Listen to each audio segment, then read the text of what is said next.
Finland is a 31st member of the defense alliance NATO. The Nordic country joined the military grouping after its neighbor Russia invaded Ukraine and ended days of military non-alignment for Helsinki. President Niinistö says they were left with no choice.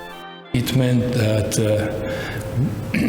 we could not continue living as a neighbor of Russia with full trust of our security, with full trust of guaranteeing our security just by ourselves.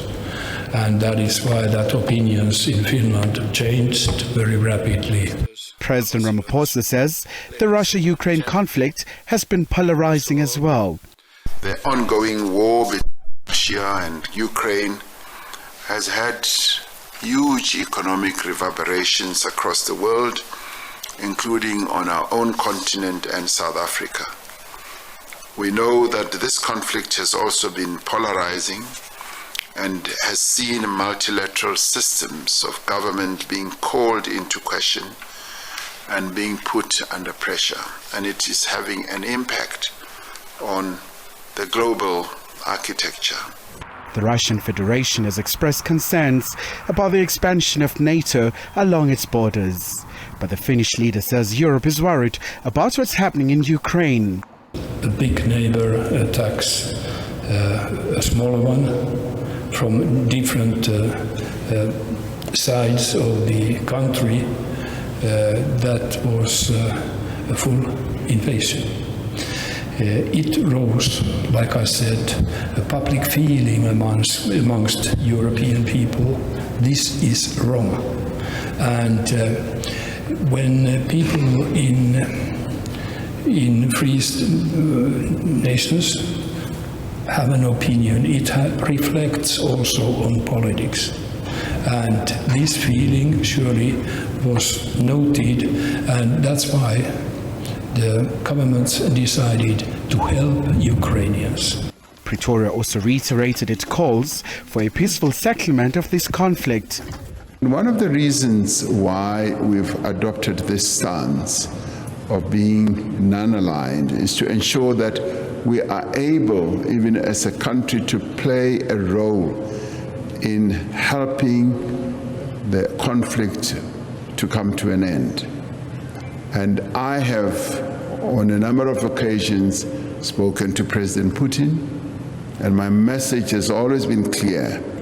There needs to be a negotiation, and also when I've spoken to President Zelensky.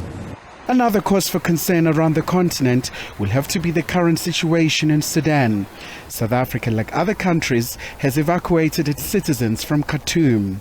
We are concerned and have been concerned about the outbreak of violence, particularly in the Khartoum area, where a number of people have found themselves in a very, very dangerous situation.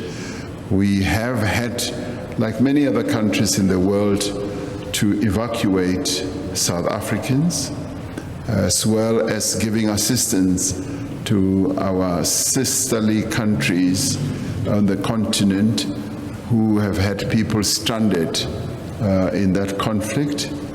And they are now in Egypt, about 77 South Africans. I think that it's very important that African states and state leaders have taken a very decisive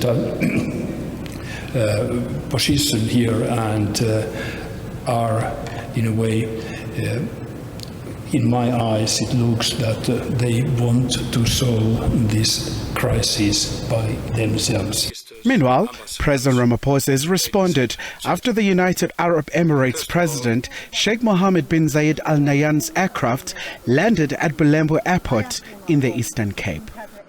The various processes were followed, and that they are going to be explained by the various ministers who've been involved in this whole process of the visit by the President of the UAE and the landing of the plane in Bulembu Airport in the Eastern Cape.